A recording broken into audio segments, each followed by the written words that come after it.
น้ำเย็นๆกับแก้มของเขา ปิ้งปลาค่ะพี่น้องปิ้งปลานิลจ้าปลานิลหนองเนื้อหวานกับแก้มมื้อนี้ค่ะ กับคุณป้า2 คน ยามมื้อแรงค่ะเอาขึ้นเลยป้ามากินข้าวน้ำจ้าปิ้งปลานิลหนองห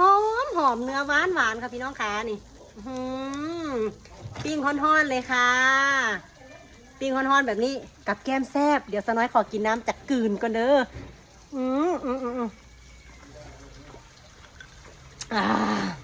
วิวทั้งหลังก็หาวตากผ้า มามื้อนี้มาแก้มนำกันค่ะพี่น้องค่ะปิ้งปลาค่ะปิ้งปลากับแก้มกับคุณป้าคนสวย2 คน เย็นชื่นใจยังมื้อแรงเอาอีกไงยกแน่ตำ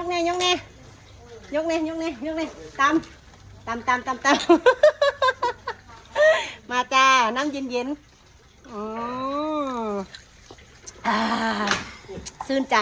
มาเด้อค่ะมาแก้มปิ้งปลาน้ำกันเด้อ